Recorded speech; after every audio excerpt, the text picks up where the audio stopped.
weeks, we've made significant progress on both fronts.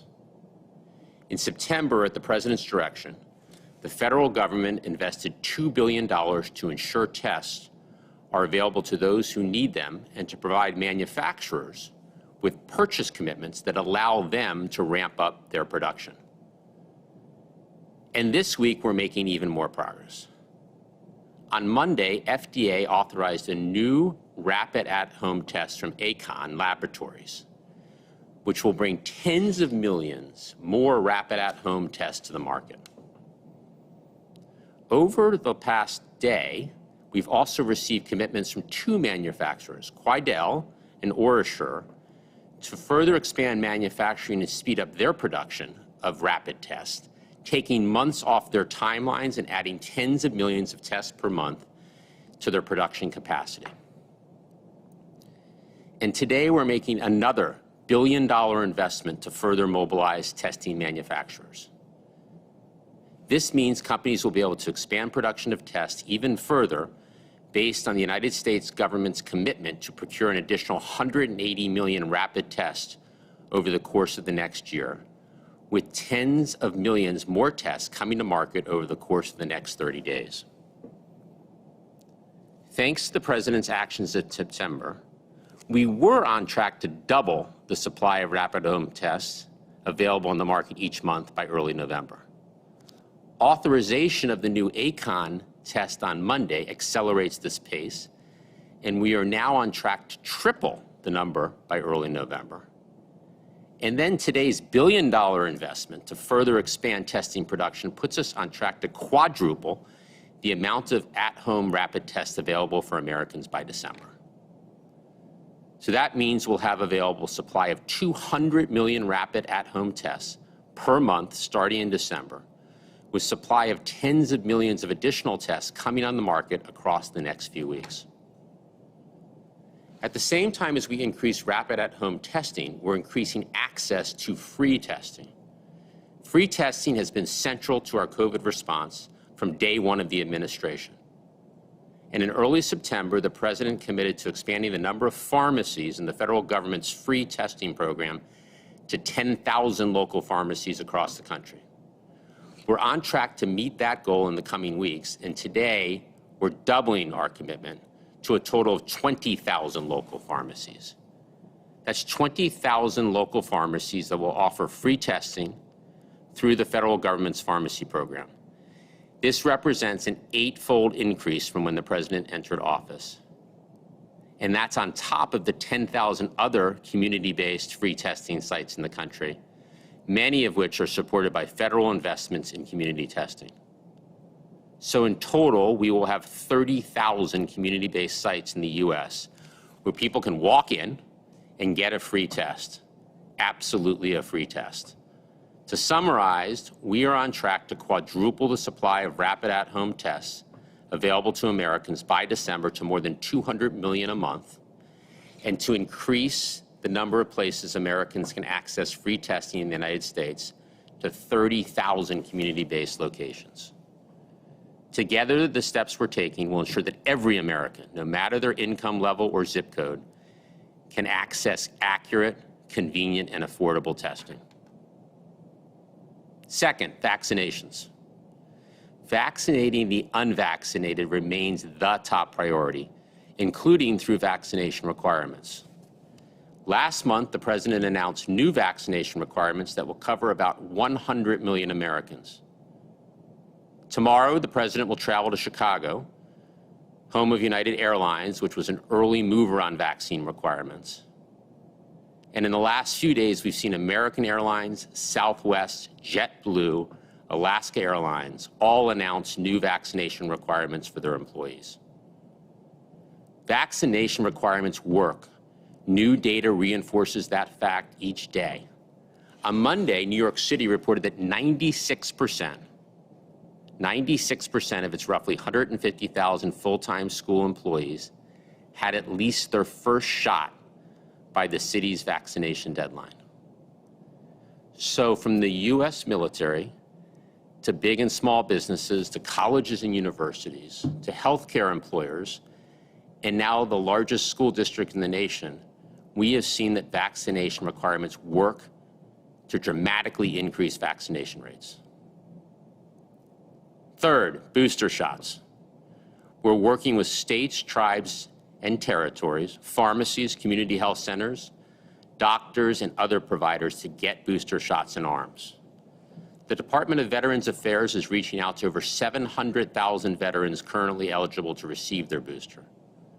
In states, including Connecticut, New Hampshire, Virginia, Indiana, Michigan, Minnesota, Wisconsin, Oregon, Idaho, and Washington are leveraging support from the federal government to reach underserved communities, including by standing up community vaccination centers and meeting people where they are with mobile clinics. This work is clearly paying off. We estimate that 4 million Americans have now rolled up their sleeves and gotten a booster shot, including 2 million in the first week and another 2 million in just the last 5 days. So our booster program is not only up and running, but it's also accelerating. And we're building on our strong start to get millions of eligible Americans their booster shot. I'll close with this. We've made tremendous progress over the past 8 months, and we are executing well against the President's 6-point plan. We're on the right track, but we need everyone to do their part. So if you're unvaccinated, or if you're eligible for a booster shot, please go get a shot today. It's free, safe, and easy. With that, over to Dr. Walensky. Thank you, Jeff. Good afternoon. Let's begin with an overview of the data. Our 7-day average is about 97,910 cases per day, which represents a decrease of about 12% over the previous week. The 7-day average of hospital admissions is about 7,400 per day, also a decrease of about 14% from last week. And the 7-day average of daily deaths remains fairly constant at 1,400 per day. Each week, we share with you the science of why vaccination is our most powerful tool against COVID-19. We are committed to making sure that all eligible Americans receive the best protection against COVID-19 by getting vaccinated. Currently, 186 million Americans are fully vaccinated against COVID-19, and we are adding hundreds of thousands of more each day. Today, I want to remind you that vaccination is not just important for COVID-19, it's also important for preventing other infectious diseases, especially influenza or flu. This week, CDC has started collecting data for our full weekly influenza surveillance report, which we will start publishing online beginning on October 15th and continue throughout the flu season. Each week, we publish comprehensive data on outpatient influenza-like illness, laboratory-confirmed hospitalizations, and influenza-related deaths. Last year, there were very few flu cases, largely because of masking and physical distancing and other prevention measures put in place for the COVID-19 pandemic. With modest flu virus activity since March of 2020, CDC's flu experts are concerned that reduced population-level immunity to the seasonal flu could place us at risk for a potentially severe flu season this year. The symptoms of flu can often be similar to those with COVID-19, which can lead to additional needs for flu and COVID testing and isolation for either of the diseases, especially in schools. And even as average daily COVID hospitalizations are decreasing, we continue to see many hospitals and intensive care units across the country at full capacity. Each year in the United States, influenza can claim between 12,000 and 52,000 lives and results in 140,000 to 710,000 hospitalizations, another toll we need to work hard to avoid. Furthermore, an increase in flu infections and flu severity could put an additional burden on our healthcare system and increase stress on our nation's healthcare workers. Please do your part to ensure that everyone is best protected against flu by getting vaccinated. CDC recommends flu vaccination for anyone who is 6 months or older. And just like with COVID-19, we need as many people as possible to be vaccinated for influenza so that we can provide protection for those who are at most risk, such as adults who are over 65, those of any age who have chronic health conditions such as asthma, heart disease, or diabetes, and in children, especially under 5, who are at risk of severe complications from the flu. I encourage you to take the time to get information you need and to roll up your sleeves to get vaccinated against the flu. For those who have yet to be vaccinated against COVID-19, please consider rolling up your sleeves and receiving your flu vaccine alongside your COVID-19 vaccine. It is safe and effective to get both vaccines at the same time. Getting vaccinated against flu and against COVID-19 is the best way that everyone can stay healthy, protecting themselves, their loved ones, and their communities. Just yesterday, I received my flu vaccination, as I do every single year, to protect myself, my family, and my patients. Thank you. I'll now turn things over to Dr. Fauci. Thank you very much, Dr. Walensky. What I'd like to do in the next few minutes is talk a little bit about the therapeutic aspect of countermeasures against COVID-19, specifically pointing out a program looking at both the development and the discovery of new molecules. First slide. When one looks at therapeutics for COVID-19, and these are just some selective therapeutics, the two major concepts are to target the virus or to moderate an aberrant host response. We already have one FDA-approved small molecule, remdesivir. There are other antivirals in trial, which I'll get to in a moment. Monoclonal antibodies have been very successful and are much more readily used right now for their success in the treatment, particularly of early disease, and most recently even for prophylaxis. Moderating the host has been successful with drugs like dexamethasone and others that interfere with various components of the inflammatory pathway. Next slide.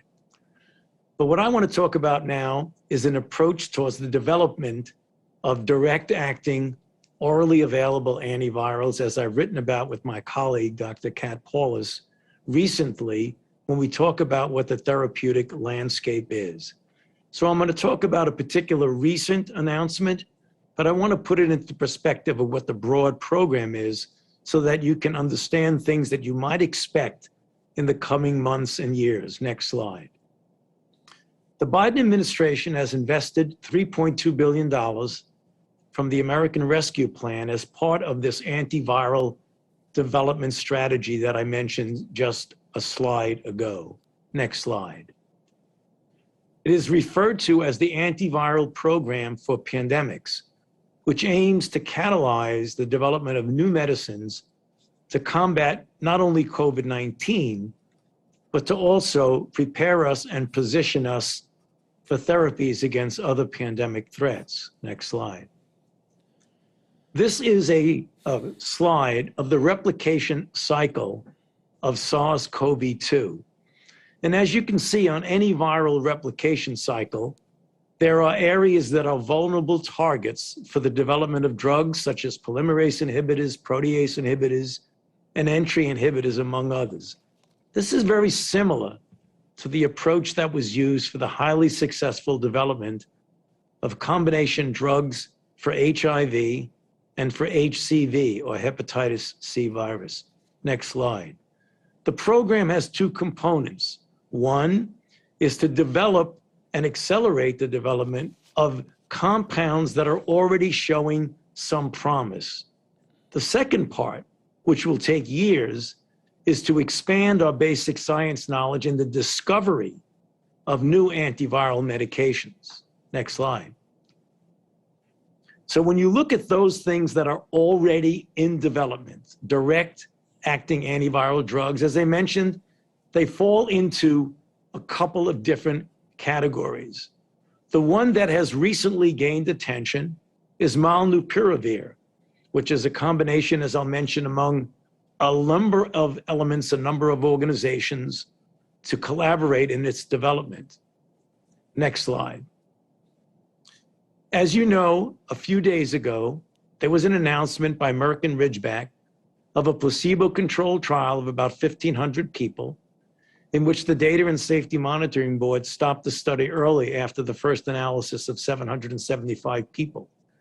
The end point of the study was the prevention of hospitalization or death and the results were very encouraging.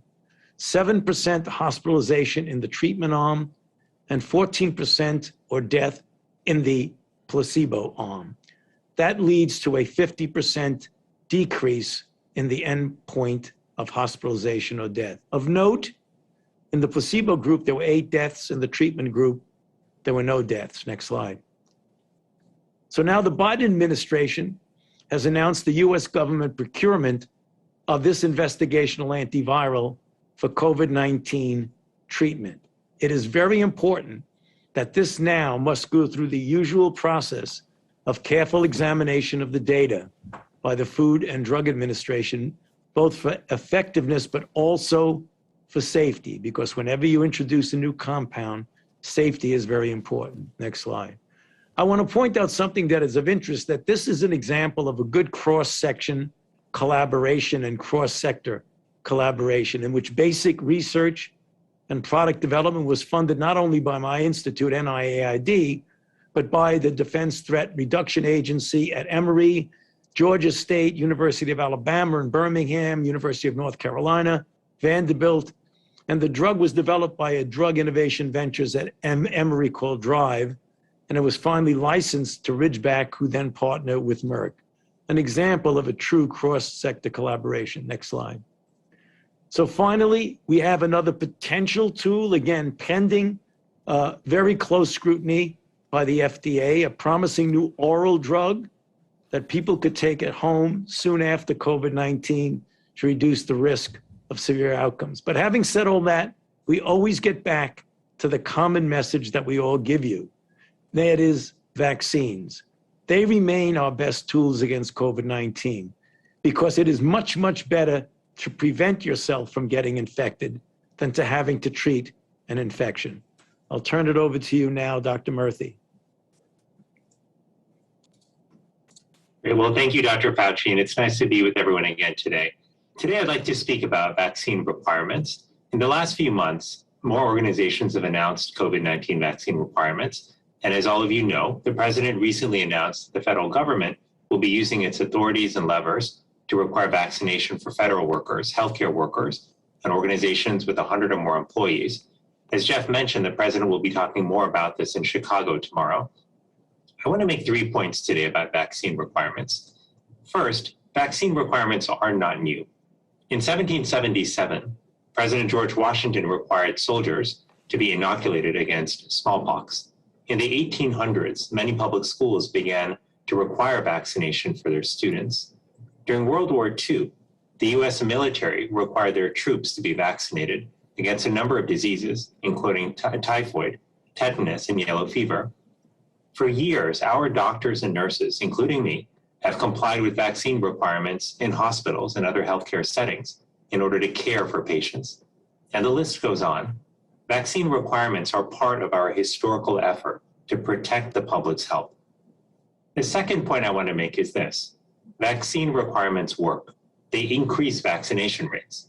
Today, over 90% of children are vaccinated against polio, hepatitis, measles, mumps, and rubella by the time they turn 2.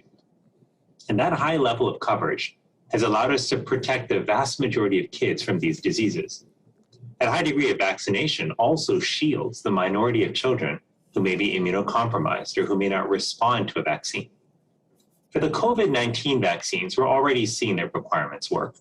To name just a couple of examples, over 99% of workers at United Airlines are in compliance with their company's vaccination requirements, up from 59% in August. And in the Henry Ford Health System, 98% of workers are in compliance with their organization's vaccine requirements, which is up from 68% when they announced the requirement. The third point I want to make, vaccine requirements reflect a fundamental reality, that our individual decisions affect other people when it comes to COVID. We don't live in a bubble, we live in a community. And that is why there have been a number of instances throughout history where we have made a decision as a society to abide by common rules that protect the common good. We've agreed to drive below the speed limit, recognizing that when we take on the risk of speeding, it can cost other people their lives. We've made rules so that people can't smoke in indoor bars and restaurants because secondhand smoke can harm the health of others. Looking out for one another, for our collective health and well-being, is at the heart of what makes us strong and resilient as a nation. Vaccine requirements help us continue this tradition of protecting the common good. And vaccine requirements are fundamentally about creating safer spaces for people to work, learn, and get healthcare. We are incredibly fortunate to have vaccines that are highly effective and are proven to have a strong safety profile. The more people who get vaccinated, the more lives we will save, and the faster this pandemic will come to an end. Thanks for your time, and I'll pass it back to Jeff for questions. Well, thanks, doctors. Let's open it up for a few questions. Kevin?